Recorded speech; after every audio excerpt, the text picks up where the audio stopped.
History of the Gold Coast. Nearby natives alluded to the Queensland south coast as Kurringal, a name got from their promise for unlimited supplies of lumber, and the area was supposed to be a gathering where clans would meet up, basically on summer occasions, to fish and camp close to the numerous streams and estuaries between the Tweed River and Moreton Bay. You can get familiar with the customary proprietors of this land at the Jelurgal Aboriginal Cultural Centre. Chief Cook went past the coast in 1770 and named Point Danger and Mount Warning. However, it wasn't until government assessors graphed the locale in 1840 that the zone was truly brought to the consideration of the European pioneers.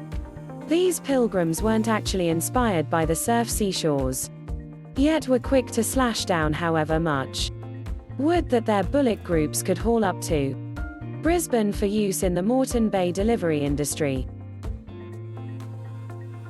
Sovereign's Hotel with Cobb & Co. Mentor outside, Nerang 1890, Curtis Brothers. Waterwheel controlling sawmill on Cedar Creek.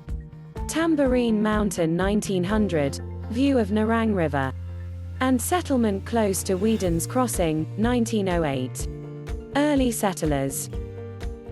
The Gold Coast hinterland stockpile of cedar started attracting lumber cutters to the area in huge numbers during the 1800s, and in 1865, the inland municipality of Nerang, named after the nearby native word Nerang, signifying scoop-nosed shark, was overviewed and set up as a base for the business.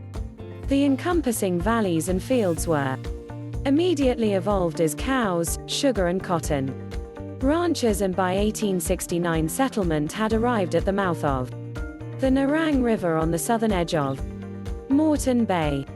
The municipality of Southport was reviewed in 1875 of every an area that was known as Nerang Creek Heads. In 1885, Queensland Governor Musgrave assembled an occasion home on a slope only north of Southport, which lead to the encompassing seaside territory, acquiring the standing as a hotel for Brisbane's affluent and powerful.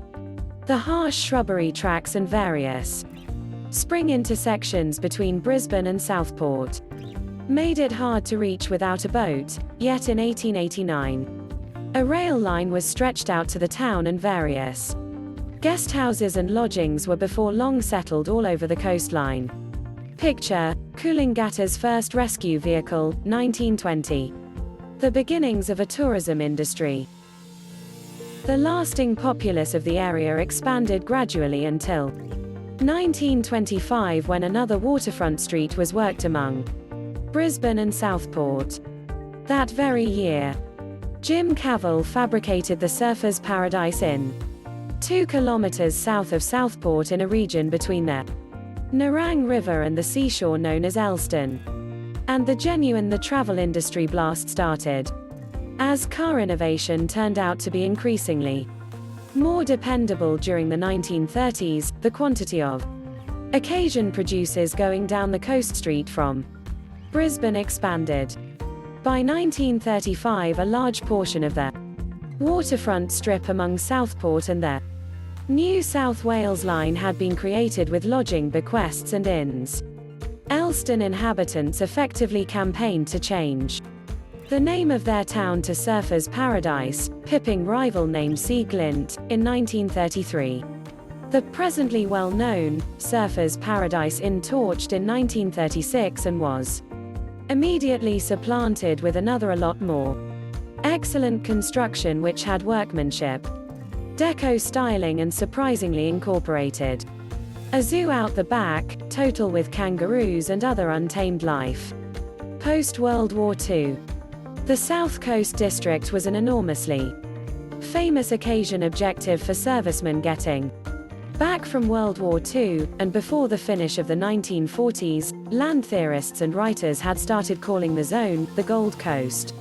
The travel industry kept on developing into the 1950s, and on October 23, 1958, the South Coast Town Council authoritatively received the name Gold Coast Town Council. The territory was announced a city short of what after 1 year. Skyscraper development through the 60s and 70s. Gold Coast Highway and Fernie Avenue, around 1969, Hanlon Street towards the Esplanade. Surfers Paradise 1968 and the Gold Coast Highway, Chevron Paradise Hotel, around 1968. By the 1960s the Gold Coast's foundation had developed significantly and the neighborhood building industry had the option to help. The improvement of high-rise holiday apartments and inns, the first, Kinkaboo, was finished in 1959. Surfers Paradise had solidly settled itself as the main objective and the presentation of swimsuit-clad meter maids in 1965 to take care of stopping meters by the seashore to forestall occasion producers from getting stopping fines was an especially famous advancement. Is still around right up till the present time. The Hay-Rise blast proceeded decisively during the 1970s, and when the Gold Coast Airport Terminal opened in Coolangatta in 1981, the locale had become Australia's most notable family holiday destination, and practically all empty land inside 10 kilometers of the coast had been created. Japanese property venture during the 1980s made the horizon take off, and the development of modern theme parks such as Dreamworld and SeaWorld cemented the Gold Coast standing as a global place of interest. The last 2 decades. Dodgy agreements and government defilement during the last part of the 1980s corrupted the coast's standing as a position of business. During the 1990s, property marketeering workshops which hoodwinked highway and abroad financial backers into following through on premium costs for new Gold Coast property improvements did little to help the area's picture. By the same token, be that as it may, by the turn of the century, the Gold Coast had shrugged of its obscure past and completely accepted the land blast. The city is currently home to one of the world's tallest private pinnacle, and brags a populace in excess of 500,000 individuals, making it the 6th biggest city in Australia. The Gold Coast keeps on accepting the travel industry, which appears to have been the district's drawcard since the early ages, when the neighborhood Aborigines would go to the region to meet during summer. Cultural heritage significance and historical context. There is a significant amount of written evidence that catalogues the Indigenous cultural heritage significance and historical context of the Evandale site. Hall described the area of the Moreton region from Noosa to the Tweed River when Europeans first arrived some 175 years ago. He states that the region supported a complex of Aboriginal societies which thrived on the rich food resources of the area, and there is plentiful supply throughout the whole year.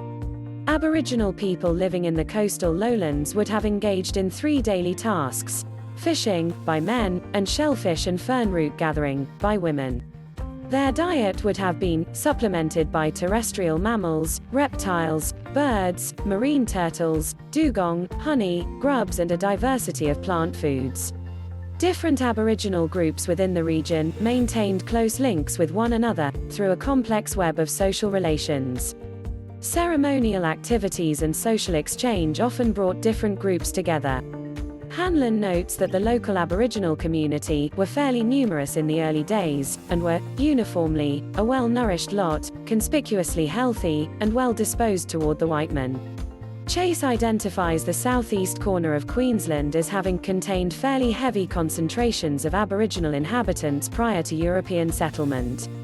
It is estimated that the watershed areas alone of the Logan, Albert, Coomera and Nerang rivers contained 1,500 to 2,000, and while such estimates must be treated with caution, it is obvious from the number of tribes mentioned in the various reports that settlement was fairly dense in terms of Aboriginal populations. This would be consistent with the rich fishing grounds and the variety of game and plant life which is a feature of this area.